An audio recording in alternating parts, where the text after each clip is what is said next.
அதிமுக துணை பொதுச் செயலாளர் டிடிவி தினகரன் இல்லத்தில் கர்நாடக மாநில அதிமுக செயலாளர் புகழேந்தி தற்போது செய்தியாளர்களை சந்தித்து வரும் நேரடி காட்சிகளை பார்த்து வருகிறோம்.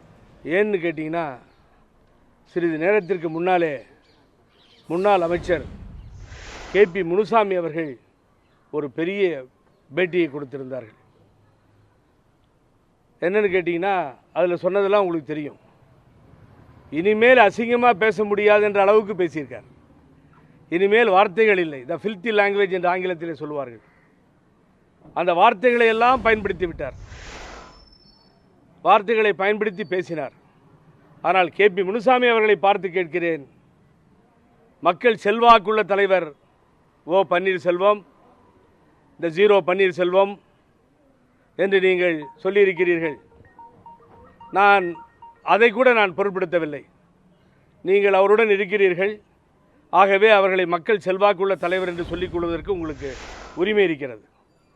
வாக்கு வங்கி அவரிடத்தில் தான் இருக்கிறது. இந்த நாட்டை ஆளுகின்ற எடப்பாடி பழனிசாமி தொகுதிக்கு செல்ல முடியாது. காவல்துறையினர் உடன் செல்ல வேண்டிய நிலையிலே இருக்கிறார். யார்? இந்த நாட்டை ஆண்டு கொண்டிருக்கின்ற முதலமைச்சர், எங்களது கட்சியை சார்ந்த ஆளுகின்ற முதலமைச்சர் காவல்துறை இல்லாமல் உள்ளே செல்ல முடியாது என்பதை இன்றைய தினம் KP முனுசாமி அவர்கள் சொல்லியிருக்கிறார்கள். மக்கள் செல்வாக்கோடு செல்வார். நாளை தினம் தேர்தல் நடந்தால் ஒரு மாபெரும் வெற்றியை பன்னீர்செல்வம் மாத்திரமே பெற முடியும், மக்கள் காத்து கொண்டிருக்கிறார்கள் என்று சொன்னார்கள். நான் கேட்குறேன், ஒரு உள்ளாட்சித்துறை அமைச்சராக, அமைப்பு செயலாளராக, புதுடெல்லியிலே முதலமைச்சராக புரட்சித் தலைவர் அம்மா அவர்கள் இருந்தபொழுது டெல்லிக்கெல்லாம் உங்களை சென்று பேச வைத்திருக்கின்றார்கள். பிகாப் of the chief minister of Tamil Nadu. அவர்கள் அட்டன் செய்ய வேண்டிய கூட்டத்தை எல்லாம், பங்கேற்க வேண்டிய கூட்டத்தை எல்லாம் KP முனுசாமி அவர்களை அனுப்பி அழகு பார்த்தார்கள். ஒரு இடத்துல கூட சார், ஒரே ஒரு இடத்துல கூட இந்த முனுசாமி இந்த இயக்கத்தை உருவாக்கி கொடுத்த புரட்சித் தலைவர் MGR அவர்களுக்காக வாக்கு வங்கி என்று சொல்லவில்லை. ஒரு இடத்தில் கூட அனுதினமும் நாங்கள் போற்றி புகழ்பாடி வணங்கும் புரட்சி தலைவி அம்மா பெயரை சொல்லவில்லை. வாக்கு வங்கி புரட்சி தலைவி அம்மா அவர்களுக்கு என்று சொல்லவில்லை. யாரோ பன்னீர்செல்வம், அவர் மக்கள் தலைவர், வாக்கு வங்கி என்று சொன்னால் புரட்சி தலைவர் MGRும் புரட்சி தலைவி அம்மாவும் யார் என்று கேட்கிறேன் நான். காற்றிலே தூக்கி எறிந்து விட்டீர்களா? அதற்கு பின்னாரே சொல்கிறார் ஊழல் சாம்ராஜ்யம் என்று சொல்லி. அனைத்து இந்திய அண்ணா திராவிட முன்னேற்ற கழகத்தினுடைய அமைச்சர்கள் ஊழல் சாம்ராஜ்யம் என்று சொன்னால், நீ எத்தனை ஆண்டு காலம் இந்த அமைச்சரவையிலே இருந்தாய்? அந்த ஊழல் அமைச்சரவையிலே உனக்கு இடமில்லையா?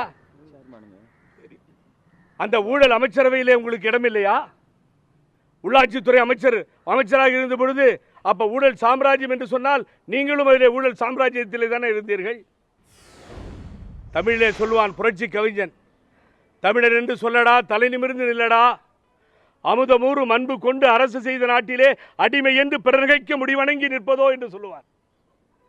கவரிமானாக வாழ்ந்தவர்கள் எங்கள் தலைவர்கள். புரட்சி தலைவி அம்மா இருக்கும் பொழுது இப்படி ஒரு அமைச்சரை பேசியிருந்தால் வெளியிலே வந்திருக்க முடியுமா? புரட்சி தலைவர் MGR இருக்கும் பொழுது பேசியிருந்தால் அவன் தலையை வெளியிலே காட்டியிருக்க முடியுமா? ஆளுகின்ற ஒரு கட்சியை, 122 சட்டமன்ற உறுப்பினர்களை கொண்ட கட்சியை மிகவும் கேவலப்படுத்தி அசிங்கமாக பேசுவதோடு இல்லை, பக்குவம் இல்லாத ஜெயக்குமார், பக்குவமற்ற ஜெயக்குமார் என்று சொன்னால் எந்த தகுதியும் இழந்த ஜெயக்குமார் என்ற அர்த்தம். வேதனைப்படுகிறேன். பேரறிஞர் அண்ணா அவர்கள் சொன்னார்கள், பதவிகள் நீர் குமிழிகள் என்று சொன்னார்கள். இந்த அவமானத்தை தாங்கிக் கொண்டு பதவிகள் தேவையா? இந்த அவமானத்தை தலையிலே தாங்கிக் கொண்டு அவர்கள் இடத்திலே போய் காலிலே விட வேண்டுமா? 12 பேர் இடத்திலே 122 பேரை அடமானம் வைத்துவிட்டு நீங்கள் அரசு வண்டியிலே செல்ல வேண்டுமா? என்ன புரியவே இல்லை எனக்கு. இனிமேல் திட்டுவதற்கு ஒரு வார்த்தைகள் கூட இல்லாமல் திட்டியிருக்கிறார், அசிங்கப்படுத்தியிருக்கிறார் முனுசாமி அவர்கள். தமிழக அமைச்சர்கள் தான் தோன்றித்தனமாக பேசி வருகிறார்கள். அவர் சொல்லுகிறார், தமிழக அமைச்சர்கள் தான் தோன்றித்தனமாக பேசி வருகிறார்கள் என்று. அரசியலிலே வெற்றி தோல்வி சகஜமான ஒன்று. மாறி மாறி ஆட்சியை பிடித்திருக்கிறோம். 91 ஆட்சியை பிடித்தோம், 96 இழந்தோம், 2001 அம்மா தலைமையிலே ஆட்சியை பிடித்தோம், 2006 இழந்தோம், 2011 அம்மா அவர்கள் தலைமையில் ஆட்சி இழந்தோம், 2016 மீண்டும் புரட்சித் தலைவர் அவர்கள் ஆட்சியை வெற்றி பெற செய்தார்கள். இதுதானே சரித்திரம். ஆகவே ஆட்சியை பற்றி கவலை இல்லை, நாம் மரியாதை மானத்தை பற்றி கவலை. மரியாதையும் மானத்தை இழந்துவிட்டு அனைத்து இந்திய அண்ணா திராவிட முன்னேற்ற கழகத்தை அடகு வைத்துவிட்டு இந்த அணியை நீங்கள் நடத்த தகுதியற்றவர்கள் என்று சொல்கிறேன். நான் மிக தெளிவாக நேற்றே ஒதுங்கிவிட்டார்கள், வேண்டாம் என்று சொல்லிவிட்டார்கள். நான் நேற்றைய தினமே சொன்னேன், ஒரு தலைமை இல்லாமல் பயணித்தால் இந்த அசிங்கம் ஏற்படும் என்று சொல்லி. நான் சொல்லி 24 மணி நேரமாகவில்லை. ஒரு தலைமை இல்லை, பயணித்தீர்கள், அசிங்கப்பட்டு விட்டீர்கள், நீங்கள் கேவலப்பட்டு விட்டீர்கள். நீங்கள் யார்? இந்த முனுசாமி யாரை பற்றி பேசுகிறார்? இந்த அரசாங்கத்தை பற்றி பேசுகிறார். அதோட மாத்திரம் இல்லைங்க, இன்னொரு வார்த்தை யூஸ் பண்ணார் அவர். எங்களுக்கு அவசியமே இல்லை, இந்த கூட்டணியை பற்றி பேச அவசியமே இல்லை, நாங்கள் பேச தயாராக இல்லை, வேணா வா வேணாட்னா போ. யாரை பார்த்து சொல்றது? 12 எம்எல்ஏ வச்சுட்டு நீ 122 எம்எல்ஏ வைத்திருக்கின்ற அரசு கட்டிலே இருக்கின்ற அந்த ஆட்சியை சார்ந்தவர்களை பார்த்து பேசுகிறாய் நீ. நான் முனுசாமி சப்ஜெக்டுக்கு பின்னாடி வரேங்க. ஒரு சாதாரண ஆளில் எனக்கு தெரியும் முனுசாமியை பற்றி. அம்மாவால் ஒதுக்கி வைக்கப்பட்டவர் இவர் அனைத்து இந்திய அண்ணா திராவிட முன்னேற்ற கழக அமைச்சர்களை பேசுவதற்கு அருகதையற்றவர் முனுசாமி அவர்கள். அந்த மாவட்டத்திலே போய் பாருங்கள். இப்ப நீ இடைத்தேர்தலில் தோத்தல்ல, இப்ப நாங்க இவங்களை ஏத்துக்கிட்டது போனதெல்லாம் இந்த நிகழ்ச்சிகளுக்கு பின்னால நடந்தது. இல்ல இப்ப இல்ல ஒரு நிமிஷம். ஆமா ஆமா ஆமா ஆமா ஆமா இல்ல இல்ல நேற்று சொன்னா இல்ல உங்கள்கிட்ட கேட்கிறேன். நேற்று சொன்னா முனுசாமி பத்தி நானு இல்ல இன்னைக்கு எப்ப அவர் சொன்னாரோ பதில் சொல்ல வேண்டிய நிர்பந்தத்துக்கு ஏற்பட்டிருக்கிறது.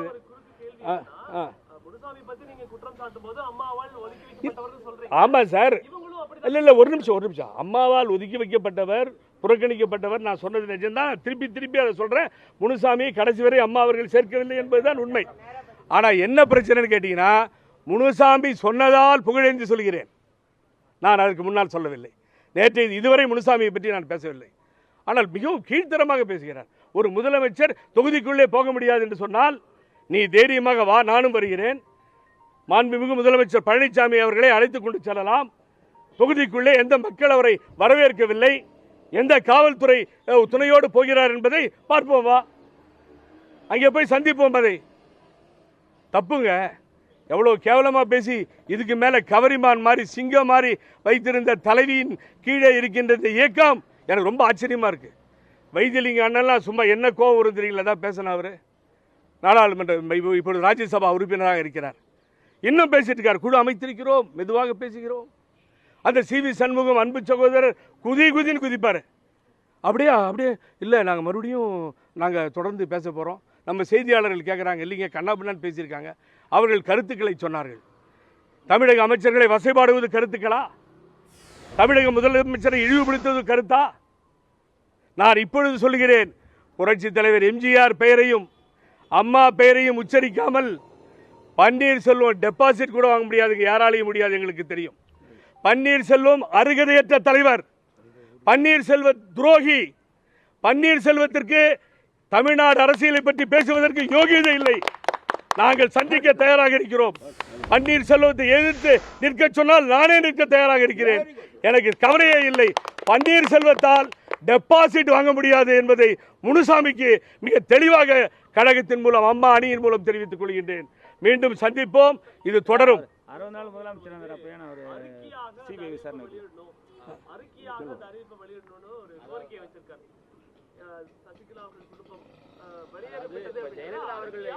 நீக்கிறாங்க அப்படின்னாக்க அடிப்படை உறுப்பினர் பதவியிலிருந்து விலக்குறோம், அவங்களோட யாரு மற்ற கட்சிக்காரர்கள் தொடர்பு வைத்திருக்க கூடாது அப்படின்னு ஒரு அறிக்கையில குறிப்பிடுவாங்க. அப்படி தினகரன் அவர்களையும் சசிகலா அவர்களையும் குறிப்பிடணும்னு சொல்லி சொல்றாரு. அதான் இவர் ஜெயக்குமார் அனுபவம் இல்லாதவர்னு சொன்னாரு. இப்ப நான் கேட்கிறேன், இப்ப இந்த நிமிடம் யார் கட்சியினுடைய பொதுச் செயலாளர், யார் கட்சியினுடைய பொதுச் செயலாளர், யார் கட்சியினுடைய துணை பொதுச் செயலாளர், யார் நீக்க அதிகாரம் உள்ளவர்கள்? அதிகாரம் உள்ளவங்க சின்னம்மா அங்க இருக்காங்க. இவர் யாரை விட்டு நீக்க சொல்றாரு? இல்ல அவங்க சசிகலாவை நீக்க சொல்றாங்க. சசிகலா தேர்தல் ஆணையத்துக்கு அனுப்பியிருக்க பிரமாண பத்திரத்தை வாபஸ் வாங்கணும்னு சொல்றாங்க. இல்ல தேர்தல் எலெக்ஷன் கமிஷன் முன்னாடி வாபஸ் வாங்குறதுங்கிறதுலாம் நடைமுறையில். இப்ப நம்ம சகோதரர் பிரஸ் அவர் பத்திரிகையாளர் கேட்டார், என்ன சொல்றேன்னா, எலெக்ஷன் கமிஷன்ல போய் the understanding between the talk, MOIs என்று சொல்வார்கள், மியூச்சுவல் அண்டர்ஸ்டாண்டிங், அது இது பேசின பின்னாடி அந்த எலெக்ஷன் கமிஷனில் என்ன நடவடிக்கைகள் எடுக்கலாம் போகலான்றத பேச்சுவார்த்தை மூலம் தீர்மானம் செய்து இருவரும் சேர்ந்து தேர்தல் ஆணையத்திற்கு செல்ல வேண்டும். தெருவில் நின்றுட்டு தேர்தல் ஆணையத்தில் வாபஸ் வாங்கணும், கட்சி விட்டு எடுக்கணும்னா யாரை கட்சி விட்டு எடுக்கிறது? கட்சி விட்டு எடுக்கிற அதிகாரத்தில் இருப்பவர்கள் யார்? பொதுச் செயலாளர் சின்னம்மா அவர்கள், அவங்க இல்லையே. அவங்க இல்லாமல் யார் கட்சி விட்டு எடுக்கிறது? யாரும் எடுக்க முடியாது. நோ எங்களுடைய தேர்தல் விதிமுறைப்படி, கிரிநாத் இங்கே இருக்கிறார் கேளுங்க, தேர்தல் விதிமுறைப்படி பொதுச் செயலாளர் மாத்திரமே அந்த உரிமை உண்டு. நான் இப்போ சொல்கிறேன், நீங்கள் கேட்டதால் இந்த அவைத்தலைவர் என்பவர் இந்த கட்சியிலே அணியிலே அவைத்தலைவர் என்பவர் இருந்தால் அவைக்கு மாத்திரமே தலைவர். இந்த திராவிட பாரம்பரிய வரலாற்றில் பேரறிஞர் பெருந்தகை அண்ணா அவர்கள் பெரிய ஜீனியஸ்.